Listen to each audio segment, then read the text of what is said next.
right, Duke fans, get ready for it. Episode 782 of the Duke Basketball Roundup. Jason and Donald here for you. It is about 6 o'clock in the evening on New Year's Day, 1st of 2026. We have come off a incredible, in terms of excitement, an incredible day of Blue Devil sports with the football team and the basketball team both winning games that were, I guess in football, you don't win it at the buzzer, but you win it in the final minute or so. And in basketball, Duke went this, down the stretch against Georgia Tech. We're going to talk about both of those events. Donald, before we get to that, let's discuss very briefly sort of how was your New Year's Eve? Did you go out and party? Did you make mistakes? I made mistakes, Donald. I made many, many mistakes last night. I didn't make no mistakes. Yesterday was one of the great sports days for the Wine family. Of course, Duke basketball, Duke football winning. My brother went to Texas and they played Michigan, so we consider that a push in our household because we spent money at both schools. And then, of course, Jason Nightcap, I went down to Woodbridge, which is about 30 minutes south of D.C., to spend the night with my friend from law school. We watched the Miami game. That was a lot of fun. Shout out to our buddy Scott. We took out Ohio State for us. And we're still moving on in the college football playoffs. So yeah, last night was incredible. Today's been a little bit slower. I did have some brunch with my best friends and my godson, but other than that, it's just been lying around watching some football. I spent the evening, as soon as the Duke game ended, I spent the evening hanging out with friends that we've been doing New Year's together. I probably mentioned on this podcast before, we're approaching 30 years or so of doing this together. And it's just so wonderful, the traditions and the memories and all that other kind of stuff. Unfortunately, one of the traditions is getting far more inebriated than I probably should at my age. Moscow Mules, Donald. We were drinking Moscow Mules last night, and I had at least 3 or 4 too many. I mean, that happens on New Year's Eve. I was also imbibing, so it happens. Yeah. Unlike you, I had to work today, though. Yes. I was at CNN, and it was, if there were errors on the air, I didn't notice them because I'd basically get finished with whatever story I was working on and put my head on the keyboard and say, why am I doing this? Mm-hmm. All right. Enough of this silliness. Let's get to the thing that people came here for. They certainly didn't come here to hear stories about Jason's hangover. They want to hear about Duke beating Georgia Tech, Duke beating Arizona State. We're going to save Arizona State for the back half. Front half is the victory over Georgia Tech. The Blue Devils, of course, win that game by a score of 85-79. As we mentioned in the preview, Duke was favored by, 25, 28, something like that. So the game was considerably closer than folks expected. And frankly, there were stretches of this game where it looked like Georgia Tech was ready to pull away, or, in control would be the wrong word, but Tech played very, very, very well. And Donald, I was not super concerned when Duke lost to Texas Tech. I thought, there are things that we saw that happened here that I don't think will continue to bother the team moving forward. This is sort of a one-off. And now that it's happened in consecutive games, I'm much more concerned than I was a few days ago. But before we get to our full assessment of the game, I know you looked at some of the headlines.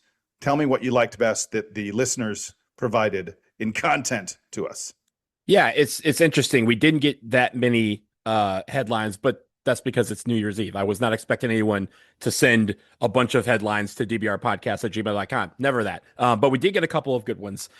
First of all, Jim Baumgartner wrote, "Chamomile lotion is enough to overcome Yellow Jackets' stinging threes." That was great by Jim. And then Jason Beer had one that said, "Boozers prevent losers as Caden and Cam run Georgia Tech dry to lead Duke to first ACC win." There's a couple more out there, but those were the two that I found that were my favorites.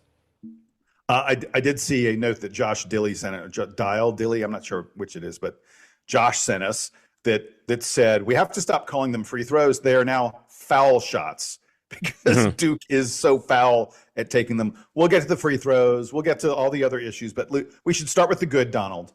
And I'm going to tell you the very first thing I have in the good, that's Duke's rebounding. Yep. Because that's what I got. Blue Devils, they ain't winning this game without dominating the boards. Duke had a 42-28 edge at rebounding, including just outrageous 21-5 on offensive rebounds. That's just, I mean, now, one of the reasons Georgia Tech didn't get more offensive rebounds was because they didn't miss all that many shots, weren't as many chances for offensive rebounds, but our own offensive rebounding is what kept us in this game. Duke won second chance points 15-0. In a game that you win by 6 points, for you to win second chance points 15-0, that's a big deal. That's a key reason for your victory. And I will, of course, shout out none other than Cameron Boozer, who had an ungodly 9 offensive rebounds. That's I at one point today I said I'm going to go back and look and see when was the last time a Duke player had 9 offensive rebounds, because for some reason the Duke Sports Information Department didn't, like, I was surprised that they didn't provide us with that information, but they didn't. So I was like, oh, I'll go back and look, and I never got around to it today. So if there's anybody out there who knows, when is the last time someone from Duke? Do you know, Donald? I don't know that answer, but it was a lot of offensive rebounds. 9 offensive rebounds is a lot. I'd be interested in. I bet it's been, again, Duke said that's the most of anyone this year. I'm like, no duh. I bet that's the most of anyone in 4 or 5 or plus years, probably. Well, the funny thing, Jason, is that with about a minute and a half left in this ball game, Duke had 21 offensive rebounds and they only had 17 defensive rebounds. Georgia Tech, in their flurry to try and salvage the game in the last minute, we're just putting up a bunch of stuff, and we were able to get those defensive rebounds to level it out. But our offensive rebounding was terrific. It led to 15 second chance points. Georgia Tech had 0 second chance points. And again, because they're mainly hitting stuff the first time. But to get 21 offensive rebounds and have it lead to so many points, again, was a big difference in this game. I like the fact that we were getting positioning, and even if the misses were coming in, and our rust showed this time around in the form of shooting, which we'll talk about a little bit later, but to be in the right position to get points, or at least get opportunities for points out of these possessions, was key to keep, especially when we were down, to get back into the game, to kind of keep it where it was going back and forth for a while. And then you mentioned that moment where it felt like Georgia Tech was trying to pull away. Our offensive rebounding kept us in the game. Next thing I wanted to get to is turnovers. And look, let's be clear. Duke didn't have the cleanest of games. Duke had 12 turnovers. Cam had 4. Isaiah had 3. It wasn't great on Duke's standpoint, but in terms of the Duke defense, in terms of Duke turning Georgia Tech over, Donald, you and I spoke on the preview about the fact that Georgia Tech is a very turnover-prone team. And Duke had 17 turnovers, including 11 steals. Big number there. Caden Boozer, Isaiah Evans, Malik Brown each had 3 steals. Duke was able to take advantage of that and get some easy baskets in a game where we were struggling to score at times. I thought the steals especially kept us close in the first half and early in the second half until we figured out a way to slow Georgia Tech down. It was just hugely, hugely important for us to take advantage of that part of the game. It was, and some of them were very opportune. Like the timing of them really helped us. You mentioned the guys that had 3 steals each. Cam Boozer also had 2 steals. So you had guys get in, and that's not counting what I counted were at least 6 Malik Brown deflections that bopped out of bounds or something like that, where you couldn't count them as steals, but again, it affected Georgia Tech's flow. And again, forcing 17 turnovers is a great thing to have. And the fact that we were able to force the issue and again, get some timely steals and some timely turnovers to help us get back into the game. And then once we took the lead, to kind of hold Georgia Tech off down the stretch, I thought was great. And despite the fact that our shooting was off, our defense really kept us in this ball game and really gave us our opportunities to take the lead and hold on.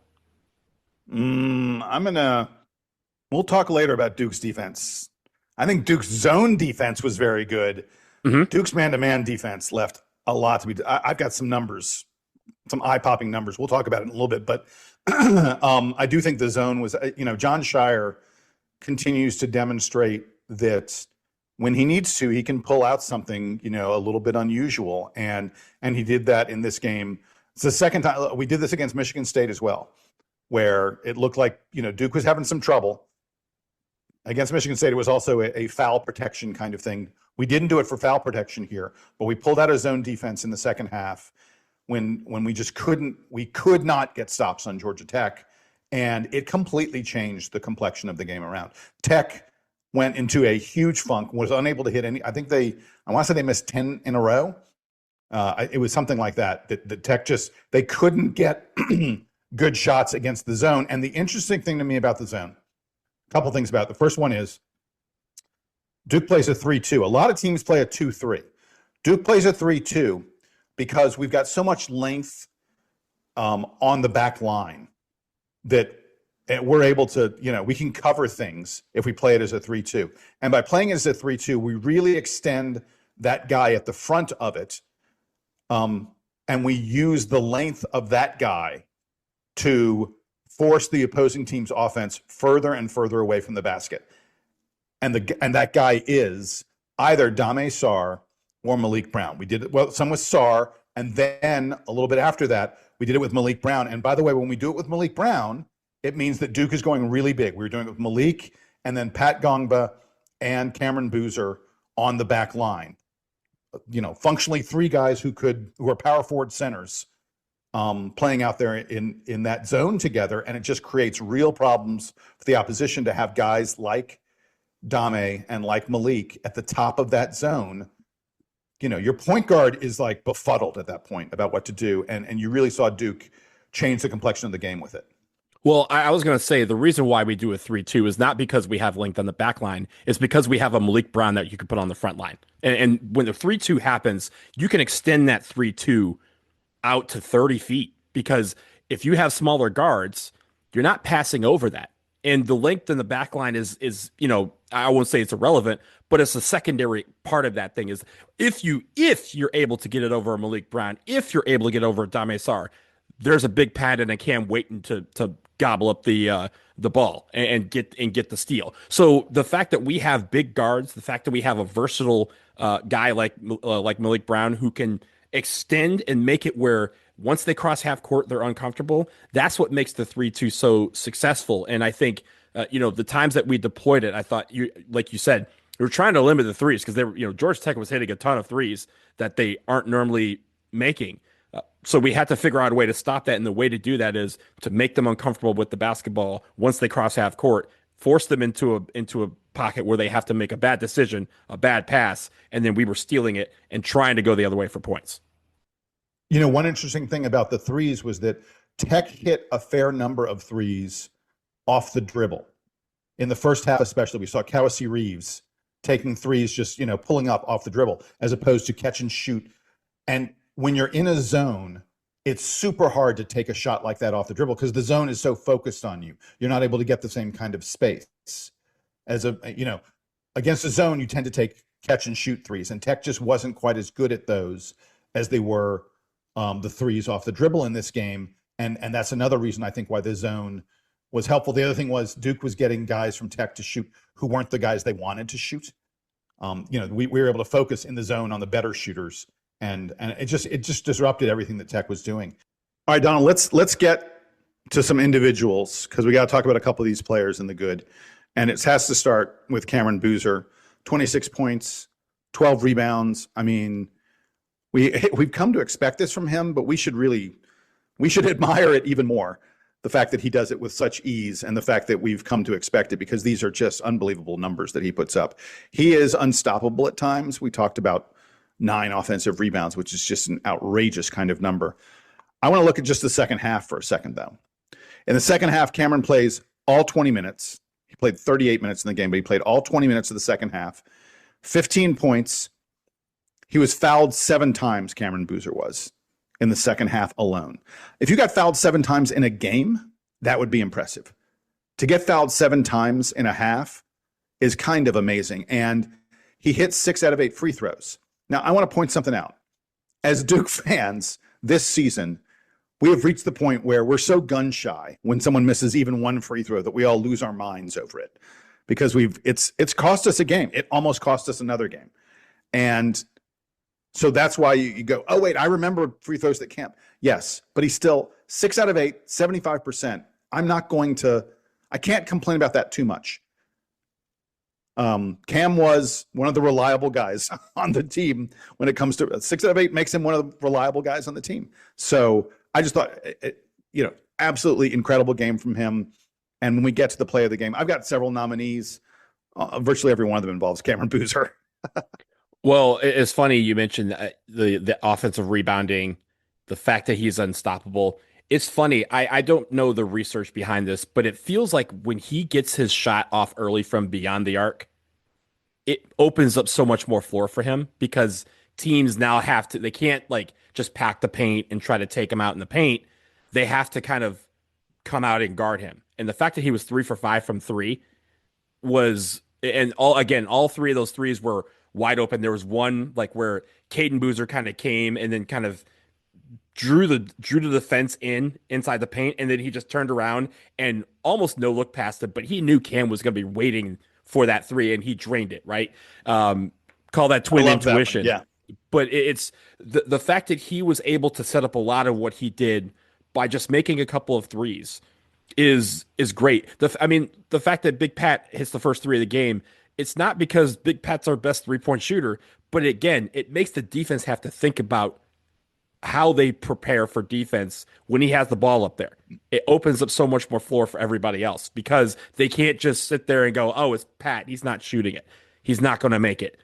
The fact that he makes it and you see it go in, it makes the defense have to adjust, and it just opens up that much more with the passing lanes and or just room to operate. Cam had a couple of plays where he got the ball on the 3-point line and then muscled his way to the basket to either draw a foul or get a shot off. And so I like the fact that he is able to hit a couple of these threes. And again, I don't have the data to kind of support this, but it feels like to me, whenever he does hit a 3 or 2 early in the game, it helps open up so much more opportunity for him. And that's dangerous for a guy who does like a ho-hum 26 and 12 every game that we come to used to it. I love the fact that we're used to this because he's so reliable and that in that regard, but it makes it even more effortless when he's able to hit his threes. Yeah. Oh, very much so. Let's talk about his brother for a second, because I thought Caden had, now look, I want to be clear. Caden has some defensive deficiencies, and for Caden to become the player he can be, he will need to, over the course of time, get much better on defense. But I thought that Caden really brought some spark to the starting lineup. A lot of folks had projected. I'd been talking to different people who were saying, I think Caden's going to move into the starting lineup. We just frankly haven't been getting enough from Nick Hamenia lately, Dame Sarr as well. So it made sense that, as we're sort of trying to figure out this fifth starter, that we've now moved on to Caden Boozer. I think it frees up Caleb Foster a little bit to maybe be a little more aggressive on offense. Doesn't have to worry as much about setting his teammates up. Doesn't have to worry as much about point guard responsibilities in terms of defense, preventing fast breaks and stuff. So I kind of like Caleb over there on the wing as opposed to being the point guard. But I thought Caden had an excellent game. This is his second consecutive game where he scored 13 points. Caden played 32 minutes. That's a big jump in minutes for him. And Donald, the long jumper that he hit with 1.5 minutes left, the shot clock was almost gone. Duke was clinging to a 3-point lead. To call that huge, is an understatement. That's our play of the game will probably be something different because that play didn't have a lot of flash. It was only one end as opposed to both ends. But in terms of most important baskets, that was probably the most important basket of the game. And I want to remind everyone, against Texas Tech, our previous game, with 1 minute left, Caden confidently rose up and hit a 3-pointer at the very end of the game. The fact that this kid who's a freshman, who hasn't been a consistent starter until now, who is not someone who you go, oh, he's a guy who's looking for his shot a lot. The fact that we now have back-to-back games with examples of him taking arguably the most clutch, or darn close to the most clutch, important bucket of the game for Duke. That's a big deal. And it shows you, and he's just unflappable, and he senses the moment and he's unafraid of it. And that's an important quality, because that's not a quality that you find all across college basketball. Caden Boozer was 2 assists and 2 steals away from a 10-5-5-5 game. 13 points, 5 rebounds, 3 assists, 3 steals, and just 1 turnover. So I love those kind of numbers. And you're right. The fact that he's gained more confidence lately is why he's in the starting lineup, or at least he started uh, yesterday, and why he again had another great game all around. And yes, we'll talk. His defense is uh, at time. His defense at times leaves something to be desired, but on offense, you can't deny the fact that it frees so many people up to do their thing. The fact that, again, he has that twin intuition with his brother Cam, and he knows where to find him in spots that he knows Cam can do the most damage in. You mentioned the fact that him being on the floor frees up Caleb to do his thing. Caleb Foster was 3 for 6 from three, and and had 12 points. He had 4 assists. I feel like both of them, before the season, the question was, will Cephas or will Caden start at point guard? And the other one's probably going to spell the other. And it feels like we've learned over the last month that those two operate best working together alongside each other. And that's I agree. I that's do a great think that thing. might be Duke's best lineup. Yeah. Yeah, and so that's a great thing to know, even through these struggles, that we at least know that our 1-2, and it's similar to last year, right? When we figured out, okay, Tyrese Proctor and Caleb Foster are not working against each other; they're working with each other, and that's the best way to have them operate. I think this is the time where we kind of use Caden more and rely on some of his instincts, because they're already great instincts, but they seem to be getting better with each and every game. All right. Last thing I wanted to have in the good is Isaiah Evans, who has 17 points in this game. And that's what you need from the guy who is your secondary scorer, is to be in that mid to upper teens. And we've talked so much about Duke needing that secondary score. I've heard a lot, Donald, that Isaiah was really under the weather against Texas Tech, that he was quite sick. Now, I don't quite know why. If he was that sick, I don't know why John Shire played him as much as he did. But Isaiah had a very poor game against Texas Tech. I thought he was considerably better in this game, and he looked more like the kind of second scorer that Duke needs him to be. And I love that as part of his 17 points, Isaiah was 7-7 from the free throw line. Duke just doesn't have many super reliable guys at the free throw line, and it feels like Isaiah is far and away the most reliable of those players. I mean, down the stretch, we got him the ball, they fouled him, and he just drained them, and it just looked utterly effortless. They weren't even hitting rim. So I'll take that. And the other thing I wanted to point out about Isaiah was he was only 2 of 7 on three-pointers, which isn't terrible. That's not like that's horrific, but you would expect and hope that maybe Isaiah could be a little bit better than that. Because Isaiah takes more adventurous threes than anyone else on the team, but he also took some that were pretty open that he missed. But I wanted to point out, I really noticed he had at least 2, maybe even 3 of them that just rimmed out, like rolled just right off they're a fraction of an inch from being good. If he hits 1 or 2 of those, then suddenly he's got 20 plus points in this game. And Duke probably wins the game much, much easier than we did. And we're discussing whether or not Isaiah is the player of the game. So I feel like Isaiah has had struggles at times this year. I think the game that we got from him against Georgia Tech, if we get that kind of game consistently, Duke's in pretty good shape on an offensive standpoint, because he just Isaiah draws so much gravity from the opposing team. They're so terrified of his three. And, you get me to 17, you can be my secondary scorer, and that's what Duke needs Isaiah to be. He also, it feels like when he plays and he's confident on his game, has a swagger, he plays faster. And most guys in the country cannot keep up with him, right? Just on offense. If you see him moving around, you could see the difference between the Texas Tech game and the Georgia Tech game, just by how he was moving around the court. And yeah, I think, like you mentioned, there was a couple of those threes that didn't go in, but I like the fact that he was taking them, and I like the fact that he was confident in figuring out how to get points by any means, right? The fact that he's shooting, what is it now, like 89% from the free throw line, like at the end of the game, I'm yelling at TVs like, get the ball to Slim, and Slim hold on to it, because you could get fouled and go to the line. I have no problem with you doing that and knocking down your free throws. And so the fact that he went 7 for 7. He was aggressive in trying to get to the basket when his shot wasn't falling. Again, he takes some adventurous shots, but you kind of live or die by those. You take them for what they are. But yeah, I think Slim him getting healthier and getting back to 100% after being under the weather is a great thing for Duke, because I think also it kind of recharged his motivation. It recharged his swagger a little bit, and that's what we're going to need during this ACC portion of the season is slim swagger, because I feel like Duke is invincible when he has it. All right, Donald, we're about to take a break here. I know we originally thought that we were going to talk about the football game. This is going too long. We got to talk about the things that we need to work on from this Georgia Tech game. We've talked about all the good stuff. We got to talk about some of the bad stuff. And I know it's going to take us a while because there's some very concerning things here. So here's the deal, man. We're going to talk about the football game, the bowl win, on a future podcast. Our very next podcast, we'll do it tomorrow. And we're going to come back from the break here in just a second and get into all the stuff that we saw in this game that Duke needs to work on. We'll be back with you just a second here on the Duke Basketball Roundup.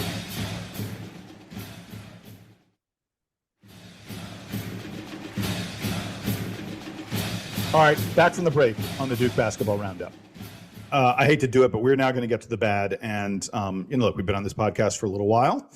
Ordinarily, you'd go, oh, they just don't have a lot of bad stuff. Oh boy, do I have bad stuff. Donald, I'm going to start with this. I'm going to start with the defense.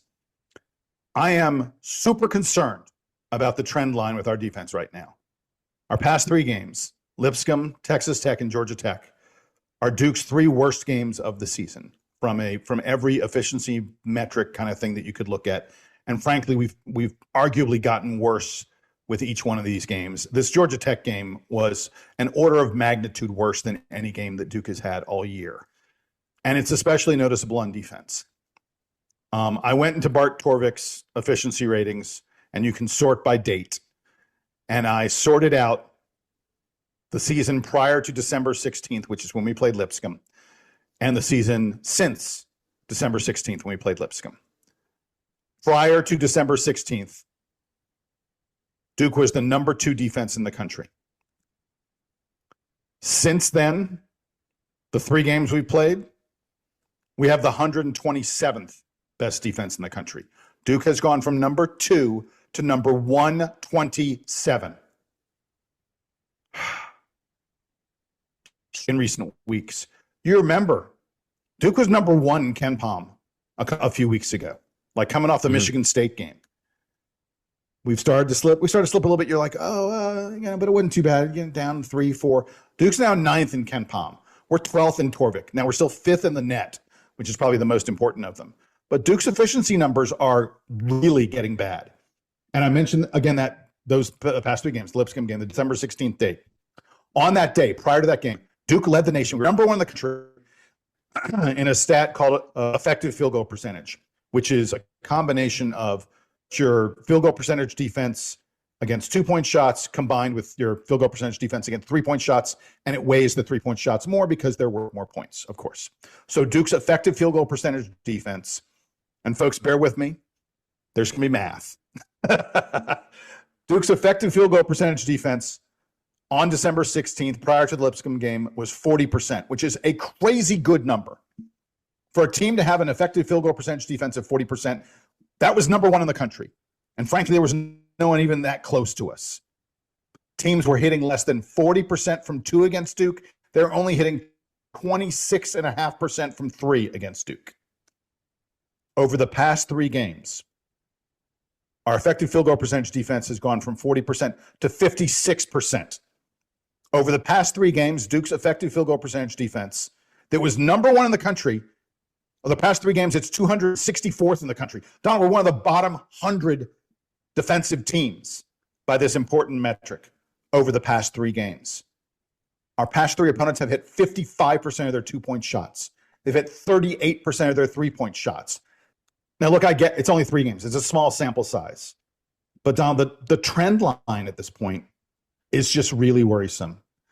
At one point, early in the second half, Georgia Tech had hit a few shots, and they were shooting in the mid-70s field goal percentage against Duke. I mean, it was like it's before your time. It was like watching the 1985 national championship game between Villanova and Georgetown, where Villanova just could not miss a shot. Georgia Tech was the same way. In this game, Georgia Tech hit 55% of their 3-point. And yes, I know some of it was just absurd circus shots that had no business going in. I mean, Kawasi Reeves hit hit some shots that you know, he doesn't hit it 1 out of every 10 times, and he hit like 4 of them against Duke. But other than that little bit of time that Duke played zone, Tech got the shots they wanted against us again and again and again. We did a poor job of contesting. We did a poor job of forcing them into bad spots.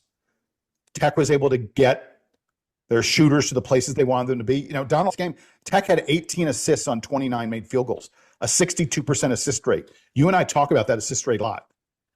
Duke's assist rate, by the way, in this game was a very poor, just 38%. It just shows you what an easy time Tech was having getting the plays they wanted, getting the spots that they wanted. For Georgia Tech to get 79 points, Duke doesn't give up 79 points. You know, you and I usually talk about most of our opponents are in the 60s. Tech almost got to 80 against us. And again, it's the trend line that has me concerned. If this was one game, I wouldn't think that much about it. But really, we're looking at 3 games in a row that Duke has played its worst basketball of the season. So I'm not as, pessimistic at what we've seen over the last 3 games. I get that it's maybe starting to be trendish, but these are easy fixes, right? And I think when you talk about the fact that our man-to-man defense versus our zone defense, the market difference between those, you have the fact that Georgia Tech was hitting some threes that they had no business hitting, right? Like they don't normally hit some of the shots that they were hitting, and that probably added to the frustration that Duke fans had at this game, and the fact that we couldn't put them away, and we couldn't, it felt like for a while we just couldn't get over the hump of taking the lead and never looking back. But I think this Duke team has to get back to those early games when it felt like every possession was like the final possession and they wanted to win that possession, right? We had games where Jason, you were talking about teams that are in the 60s. We were like upset if they hit 50 in some of these games. Yeah. We had games where teams scored 42 points, 50 points, 54 points, 60 points. I think there was only one game in the first 3 weeks of the season where we allowed more than 60 points or 62 points. Like this was a game that it felt like Georgia Tech, as you mentioned in the preview, had just come off a game on Sunday and their rust was gone and ours was present in the gym. And again, rust takes different forms. It was the shooting. I thought our shooting wasn't great, but also in some of these defensive sets that we were running, we had some times where it just felt like the guys weren't concentrating, and an individual who doesn't concentrate when it comes to man-to-man defense can break down the whole machine.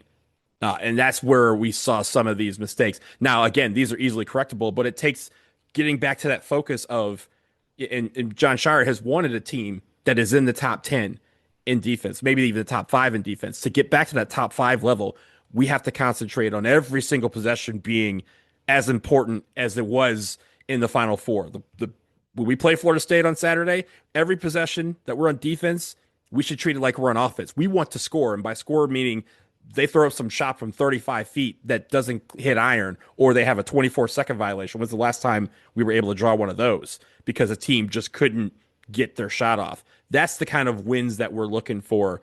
And as we go through this ACC season, there's going to be more challenges, but I think the defense has to be something that continues to be packed in every suitcase. And over the last couple of games, we've seen I've seen some things that can become a real trend if we don't take care of it now. But again, I'm not as pessimistic as I think we obviously know what this defense can do. We've seen it in the first 3 weeks of the season, even the first 4 weeks of the season. We've seen that kind of defense. Even that Florida game where we needed a last second defensive stand, the defensive steal by Caleb Foster to win. We've seen how that can work. It's just frustrating that we haven't seen it these last 3 games, and it feels like we know what those pinpoint issues are. We just need to correct them. I want to say pessimistic might be the wrong word for where I am. I'm not pessimistic about this team. I'm not pessimistic about the defense because I've seen it be. You pointed it out. We've seen it be so good. We've seen Duke be arguably the best defensive team in the country. And look, it may just be the rust. It may just be Duke had like 3 weeks now where they've barely played any basketball. And with a young team, it takes a little bit of extra time perhaps to get things, clicking again the way they were earlier in the year. And Jon Scheyer talked about in the postgame press conference, Jon Scheyer talked about the need for focus, the need for Duke to be scrappier and play harder than their opponents. I think it's easy to think of Duke, you see all these guys who have NBA futures and stuff, so much overwhelming talent, and it's easy to go, that's why Duke wins. Jon Scheyer preaches, and Coach K preached, you win by being more focused and working harder than the opposition. It's not only about the talent. So I'm not pessimistic. Again, I'm just bothered by the trend lines, and I want to see them start to reverse themselves. I want to get on to something else that I think is a big issue for this team, and that's the bench play and the outside shooting. I mean, thank goodness Dame Sarr plays great defense, because his offense was putrid in this game. 0 of 6 from the field. He missed all 5 of his three-pointers. There wasn't a single three-pointer he took where he wasn't wide open. I mean, like no one in the vicinity, but he missed them all. Nick Hamenia plays just 12 minutes. It's the guy who was a starter. Now he's just playing 12 minutes. Didn't hit a single shot. His threes were also wide open, and he didn't hit them. Sarr and Hamenia combined. Get ready for the numbers, Donald. Dame Sarr, Nick Hamenia combined to play 30 minutes in this game. They went 0 of 8 from the field. They have 2 total rebounds, 0 assists, 0 steals, 0 blocks. 30 minutes of being practically invisible for those two guys. And by the way, they were invisible to Georgia Tech. Tech was leaving them wide open on the, like, no care in the world. Like, if that guy wants to be over there, I'm doubling Cameron Boozer. I'm trying to prevent Patrick Gongba from going off. I'm focused on Caleb Foster and Caden Boozer. I'm leaving Dame Sarr alone. I'm leaving Nick Hamenia alone. And Nick and Dame didn't force the opposition to pay for that at all. And then as we continue down the bench, we get to Darren Harris, who plays just 3 minutes in this game after playing 37 combined in the previous 2 games. I don't know what was up there. Maybe he has a flu bug or something, bad days of practice. I don't know, but I mean, you think Duke could have used Darren Harris's outside shooting a little bit in this game? I think probably so. There's no way a team would leave Darren alone the way they were leaving Nick and Dame alone. He'll kill you if you do that. I know he's not nearly the defender that Nick and Dame are, but man, I wish he could get a little more run. And then the last guy off the bench is Malik Brown, who's never been much on offense. We know that. I mean, what Malik does on defense is just truly, truly special. But I mean, Malik at one point gave up a wide open dunk so he could pitch it out to someone to take a 3-pointer, and that person missed that 3-pointer. I think maybe one of the reasons that he didn't take the wide open dunk was because he had a wide open layup at one point in the game that he just missed the bunny with no one on him. He's lost all confidence, Malik has, in his 3-pointer. He took 2 threes and they weren't even close. We've just got to find a way. We got nothing off our bench in this game. And we've just got to figure out that this bench was supposed to be a strength of this Duke team. And maybe it's the rust, maybe it's, a bug working its way. There are a million different things that could be there. And we've seen the bench provide, great stuff for Duke in previous games. But man, against Georgia Tech, our bench was a net negative. That's just the truth. The bench has been, and it's weird, right? Because wasn't it just Texas Tech where they had 37 points off the bench? Yeah. So it's weird, right? Like that duality of how a game, and that was even a loss, but like how a game can change on its head when your bench is not contributing. I'm glad you mentioned it because it's something that we absolutely need. And like you said, like we're not asking for the bench to pour in 40 points. That's great to do that. But we need them to have it where when our starters do get spells on the bench to rest, that there's no drop off. And a team's not sitting there waiting for Cam to take his 2-minute break that he takes in a game to try and get a run on you, or for Pat to come out of the game, or for Caleb Foster to have to sit down. These guys are going to have to get rest. And when they do, the bench has to come on and contribute. so that when their time is done, again, you look at the whole thing, there's no drop off. And for that three spot rotation of Nick, Dame, and Darren, for them to not make a shot, Darren didn't even attempt a shot. For them to not make a shot, and really the only point she got was from two Nick Kaminia free throws. Like that, we need that to be more. And especially again, when we talk about Darren shooting being excellent, Dame's defense being excellent, and Nick's passing being excellent, we're not getting much from those three positive attributes. And I think that was something, we talked about in December, early in December. We talked about things I wanted to see improve. That was one of the things I mentioned, was that three spot to get more production out of those positive things that they do well. And right now they're not doing that well. And maybe it's the confidence, as you mentioned. Maybe it's flu season. But the time for them to start producing is now, because teams are going to get somebody in foul trouble, and then you need your bench to be confident enough that they can come in and pick up the slack. And right now we have a bench that's very erratic in terms of its production. I think, again, if you think about the change in this, the bench having 37 points against Texas Tech included Caden Boozer coming off the bench and having a really good game. Now he's in the starting lineup in this game. So you can't have it where the person coming off the bench then has to go to the starting lineup for them to get the production. Like they need to figure out those roles, and they need to embrace whatever role they have, whether it's being a starter, being on the bench, being in for 3 minutes at a time, being in for a stretch run of 5 to 10 minutes. They need to figure out those roles and figure out how to produce when they're on the court, whether it is through defense or offense. But the points need to come from somewhere. Second scorer is a question. Bench scoring is also a question because of how erratic it has come throughout this season. All right, I'm going to get to the free throws now.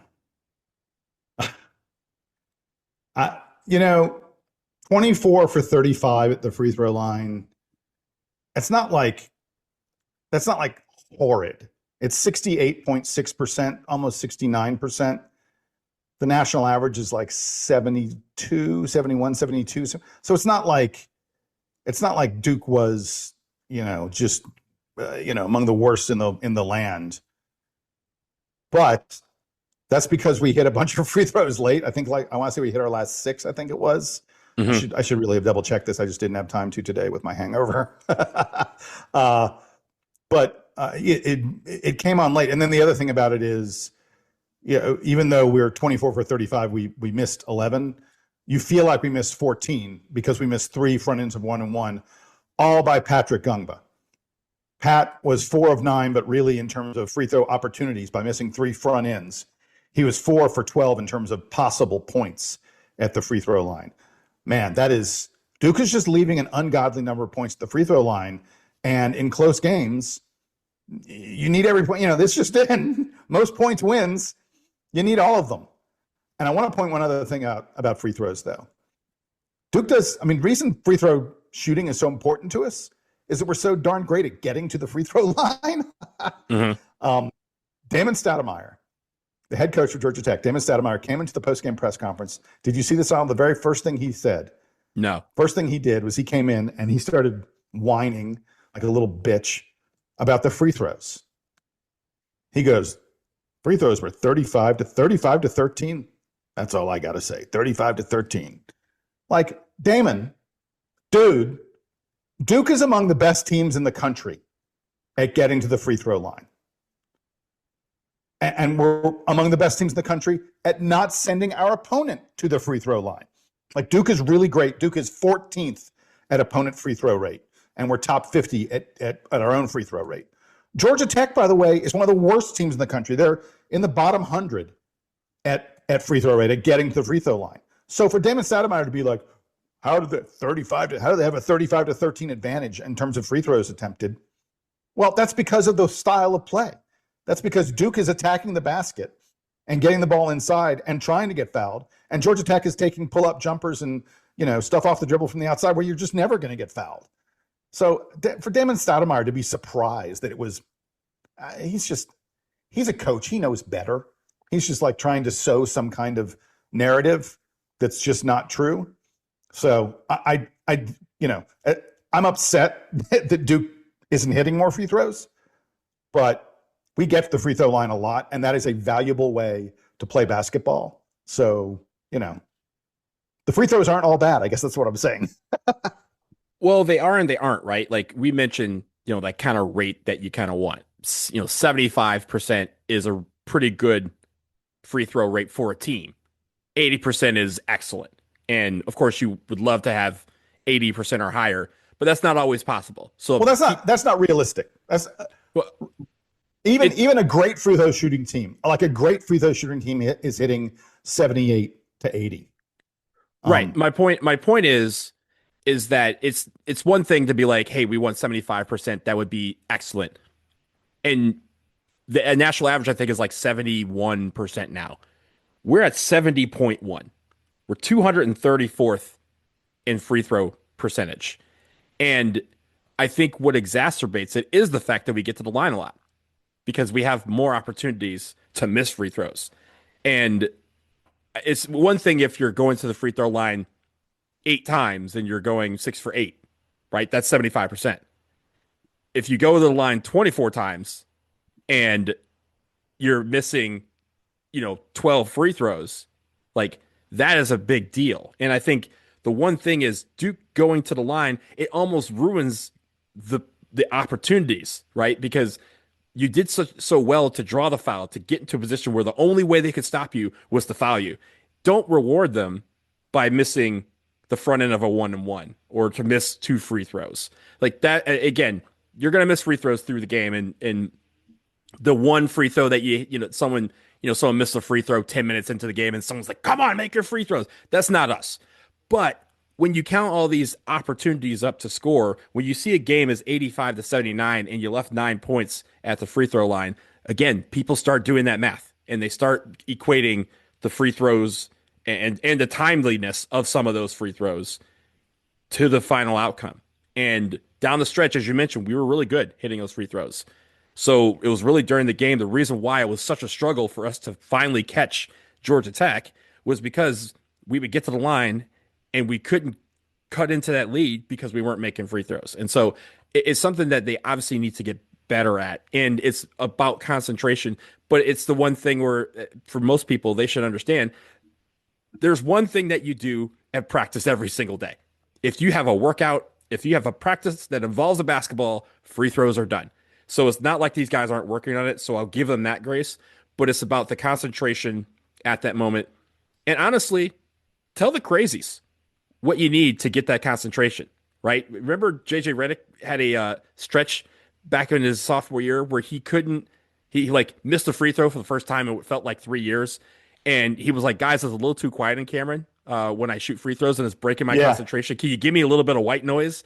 Some people sleep with white noise, right? Some people need it to be peacefully quiet. But some of these guys, if they need to switch up their routine that we do to help them get the ball in the basket, crazies will happily do it. But making free throws is going to be important because you don't want something that happens in the first half of missing free throws to haunt you down the stretch, to make a game feel like it's out of reach because you just can't crack into that lead when you get opportunities.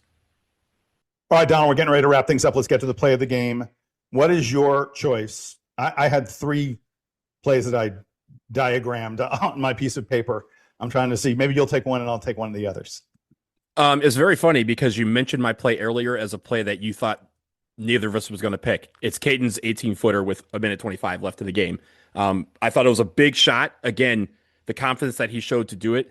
I know it's an analytics nightmare, right? He shot an 18-footer. It was a Kyle Singler too, but the confidence from which he took it. And again, the ball in his hands, all those options on the court, his brother being, the most prominent option of all.